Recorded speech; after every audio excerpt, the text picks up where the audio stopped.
And this is about Ja. Ja. Yeah, man, it's a lot to say, but for one, we talked about too with Player Tony was here a little bit, you know what I'm saying, kind of out the camera. Y'all check that out. It's coming up soon. Our guy Player Tony was on. It's gonna be coming soon. Now, with Ja, man, let's just be upfront. Now, Ja, we played Denver Friday night. We lost to Denver. It was on national television game. Yeah, it was. Then clearly, I actually was watching. I actually watched that game. Yeah, it was because y'all know I represent, like, look, since I was 4 years old. But like I've always said, I do not root against the home team. I let niggas know where I'm from. It is what it is. So continue. But he went to a nightclub. I believe it's in Denver. I don't think they flew that quick to win anywhere else. No. So the nightclub was probably in Denver, and on his IG story, it was him with an iced out grill with a little small, looked like a little handgun. And then when I woke up, it was just... So it was a little bit like, because when I saw the video, I didn't actually see the gun. I just saw him, like, turning up in the club. So it was a video. I just thought I didn't even watch the whole, like, I kind of read the thing, so I didn't even see the gun. So it wasn't a big gun?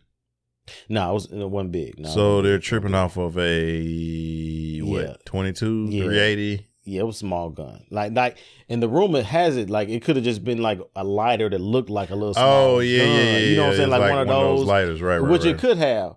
But to me, at this point, it don't matter. Images. Image is everything in this. And we'll talk about Unfortunately, this is not the 90s in a Grant Hill commercial where image is nothing, thirst is everything. Yeah. This is 2023. And so, in Ja, we love him in the city. We love him and what he brings to the city, the mentality he brings. But as I've said before, this dude is corporate. Yep. Mm-hmm. He's corporate. He's the face. He's like the legacy, honestly. Once LeBron leaves, he's no longer the people's champ like The Rock was, because we was talking about wrestling off camera. Yeah. He's actually the corporate champ now. He's the corporate champ. Yeah. And so he has that. He recently just came out with a Powerade commercial. Yeah.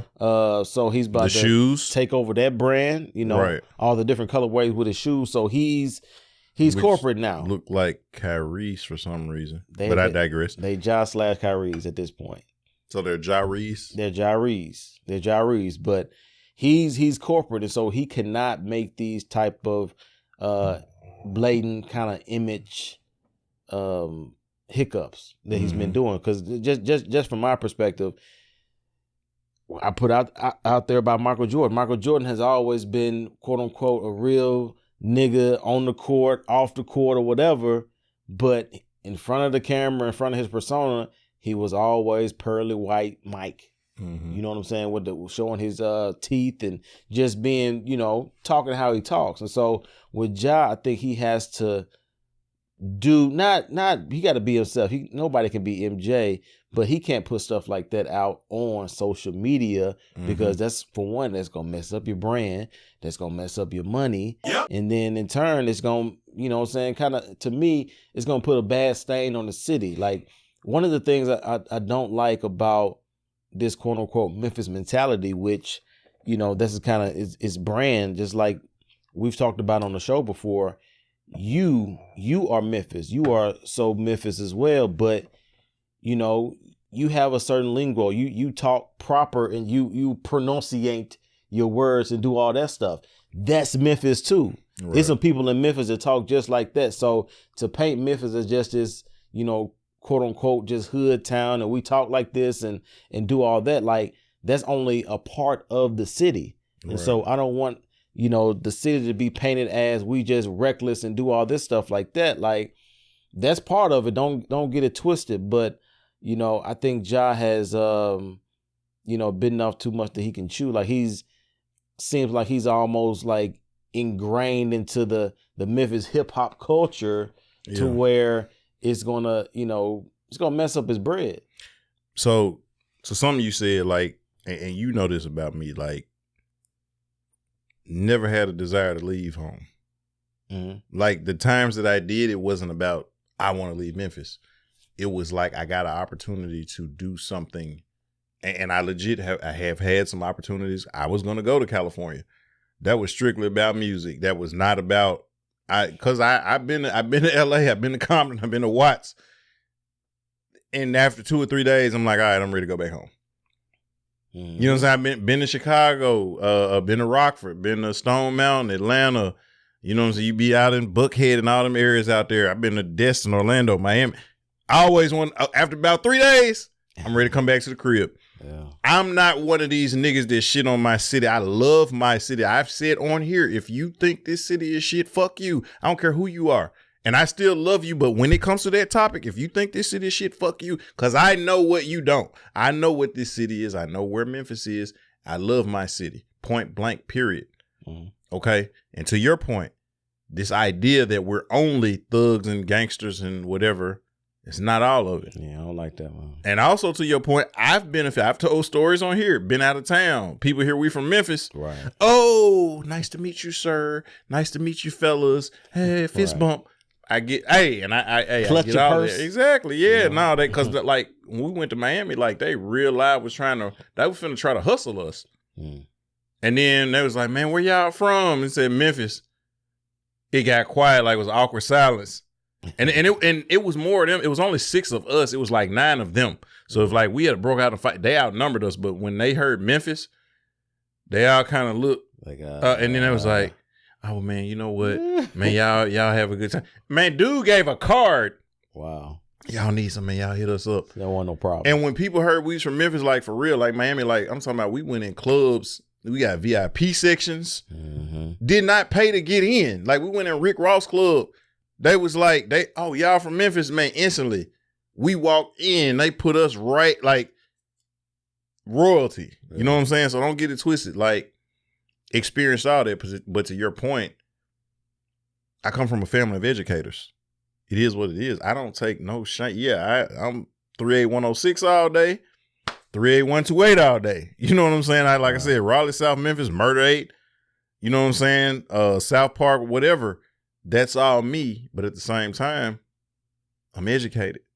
I got sense. 33 on the ACT. I took an ASVAB. I didn't even, when I took my ASVAB, because I was going to go in the military, I took the ASVAB. I did everything, the math part, I just started marking because I was ready to be done. I got a 77 on the ASVAB and completely shitted on the math part. So had I actually took the time to try to work equations out, I probably could have got higher than that. To pass ASVAB, you only need like a 30-something. I got a 77 in it. So like, yes, I got sense. I know that. I'm good with that. But at the same time, to your point, Memphis is not just gangster shit, thug shit, hood shit. We're intelligent here. Okay. This was going to be the Mecca. This is where Dr. King came to start off the that's why they assassinated him here. Before Atlanta, Memphis was the black Mecca. That's why when you drive around the city, you see all these abandoned warehouses, and because Memphis was the shit. So said all that to say, going back to Ja, and we talked about this with player Tony. Check that interview out, by the way, when it comes out. His album with Classic Souls.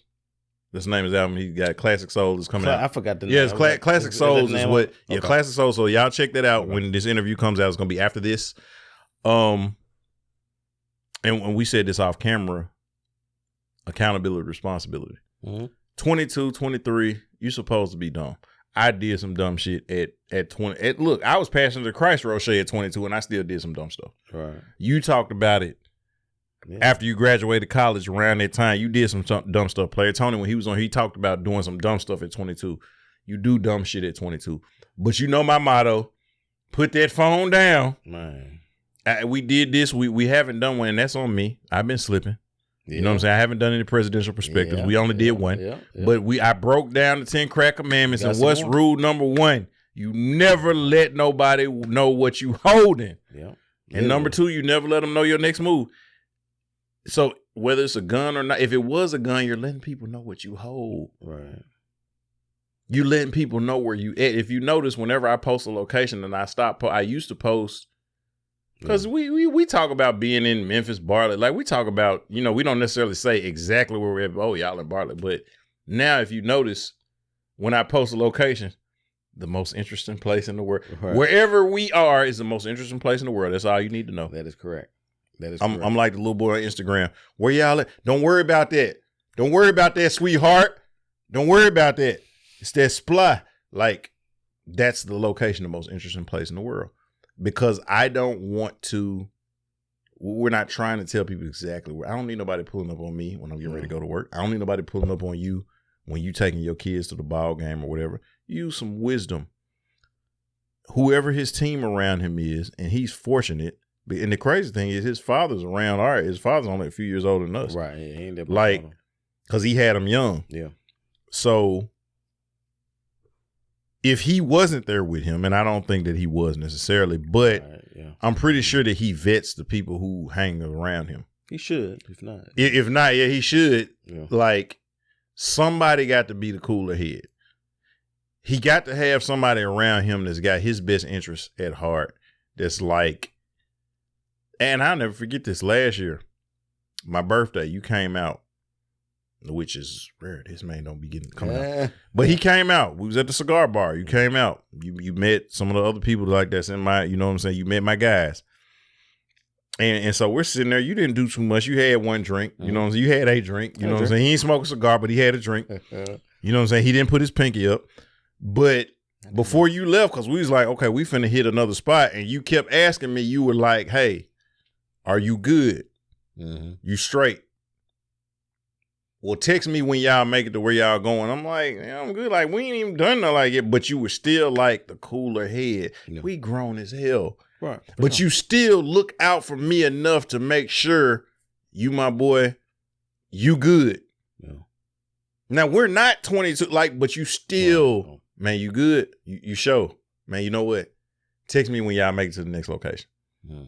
And then on that, when I text you when you got there, then you was like, text me when you leave. I'm like, I don't know what time, but I text you, hey, made it home. You was like, for sure. You got to have that cooler head. And I think that, like, with the laser pointer situation, if that's what it was, with the situation, with the altercation with on the basketball court, you know, playing in the off season. Yeah, with the teenager. Right. Yeah. And then this situation, where's the cooler head? Where's the Udonis Haslem of his circle? Right. You know what I'm saying? And I think, and we talked about this again, check the episode when it comes out, Player Tony, when it comes out, but we talked about accountability and responsibility. And that's something we've been saying since season 1. Yeah. Accountability and responsibility. Where is that? And do you think, like, what do you say in regards to that? Man, I say, like I said, what I said before, I believe Ja did take accountability. I think he came out with a statement, you know, basically, you know, saying that his actions in that particular moment was not cool. He apologized to everybody from his fans, the coaches, the city of Memphis, the Grizzlies organization, his family, period. So that's a good sign moving forward. But also I put up there, this is not just only on Ja. This is on the Memphis Grizzlies organization, because we don't have any vets in that locker room. We talked about it on the camera. Yeah. Either we're the youngest team or close to the youngest team. I want to say, what's the oldest person is what? Steven Adams and Danny Green? Steven Adams or Dylan, and they're like 26 or something like that, I think. Is Danny Green still in Memphis? No. We traded him when we got Luke Kennard. Oh, okay. Yeah. So how old is Kennard? Kennard is maybe 25. Maybe 25 or 24. Because I think he was a freshman when he left Duke. And so, so he's not even old. So the oldest person is maybe 26 tops. I think Steven Adams is the oldest person. Yeah. So the point is, then he came out after his freshman year too. So yeah, but like you don't have any vets in that locker room, and so indirectly by vets you mean people that's like over 30, 32, at least 30, and at least 8 to 9 years in the league. You know what I'm saying? To where somebody can show somebody the ropes. You know what I mean? Like, we don't have any vets in that locker room, not even just to play. No, this is not even about being on the floor playing, getting up stats of minutes. This is about just being in the locker room, being out in them clubs, or doing whatever you want to do. Be like, hey, young fella, like. And then, you know what, you say 18 years in the league, but then you look at it like if I come in at 19, 8 years in the league, I'm 27. Right. So, like, I really think, like, we need Cause like I said, I think of myself at 28, and I wasn't 23-year-old me. Right. But like I look back at 28-year-old me, and like, I'm like, shit, nigga, like, damn. And now at this point, don't get me wrong, I'll still be in some places, but I know when to leave now. Yeah. I know where not to show up to now. I know to look out for certain people in certain situations. Now that at 28, yeah, I'm not new at 28, but like I was still, I got some shit I can't talk about that I did at 28 because the statute of limitations ain't up. Because I was still, you still young. Yeah. You know what I'm saying? So to that point, like we talked, like where's the Udonis Haslem? You talked about off camera, like John Sally, James Edwards, when they played with the Bulls. Like Bring these Boogie were Cousins dudes over here. That was 30 years up. Right, Boogie Cousins would be a good one. Like I talked about, like I hated that they got rid of Jay Crowder. Yeah, you know what I'm saying? Like just a strong locker room guy that can be around. You need the veterans to, like we talked about this. Check the interview when it comes out. Play it, Tony, by the way. But you said I set the temperature in my household. Yeah. And so, like, even Jimmy Butler, you already know, Michael Jordan's son, last son, y'all check that out, season 1, I talked about it. Be a presence. But, he had an issue with and like Udonis, UD was the first one that jumped up. Mm-hmm. That veteran. And he, when he talked, he like E.F. Hutton. When he talked, everybody listen. Yeah. Nobody wanted with presence. UD. You got to have that presence. And so, you know, come on, man. So the Grizzlies, they definitely have their part in this. But as a man, and as we said, like in the Play on the interview, you have to look in the mirror and be like, I effed up. This is what I need to do. And shout out to my boy Des Bryant. I saw that. I saw the tweet. I saw that. That was him and what Jalen Rose said yesterday, I think on NBA Countdown with Stephen A. He empathized with Ja and said he would have been Ja. Yeah, no, I mean, because he was in the picture with the 40. Yeah. And like, dude, like, and somebody, like, you can't purchase a 40 unless you're 21. Right. You're clearly 18 holding that 40 up. Yeah. You know what I'm saying? The Jalen Rose, for example. So I get the empathy. Like, my thing, and you talked about him taking accountability, which I dig that. My thing is like, I'm tired of us being reactive. Yeah. Meaning, I fucked up and I tell you, oh, my bad. And you're a dad. You want your kids to be proactive. Right. Stop running around. If you wouldn't have been running in here, this wouldn't have fell off the coffee table. Yeah. You know what I'm saying? If you would have did what I told you to do, this wouldn't have happened. You want them to be you know what? Let's stop running in here. We're going to knock something off the coffee. You know what? I got my phone out. If it's a lighter, let me not put, this looks bad. Yeah. If it is a gun, like, this might be an indictment. And it's bad. Like, for me personally, I'm glad I didn't have social media at 22 or 23. Because I probably would have did some crazy stuff as in Ja doing. So I do blame Ja, but also give him some grace just because, you know what I'm saying, he is 22, 23. He kind of just living in the moment, you know what I'm saying, doing his thing, on top of the world, one of the top 5 to 10 players in the league easily. So, you know what I'm saying? So salute to Ja. You know what I mean? Hopefully he gets, the help in whatever suspension, 2-3 games. I looked at something before we did it. I want to say he's supposed to be missing 2 games. At least 2 games, they said. Yeah. Oh, okay. Well, they said he's going to be missing the next 2. So if it's more than that, I stand corrected. But I know it said he's going to miss for sure the next 2. For sure. He is, for sure. So, yeah, man. So, and T. Morant, like I said, you're welcome. It's not on camera, but we got a spot over here. Come on, T. And like I said, like T, I want to sit. I ain't even got to sit courtside with you. You know what I'm saying? Like, I just want to be able to. I don't even text. I just want to be able to text you, and you be like, "What up, nigga? Hey, T. Morant, we need you on here. Karl Anthony Towns' dad. I don't know your name. We need you on here. LeVar Ball. Y'all are welcome. This is shameless self-promotion as we go towards 50K.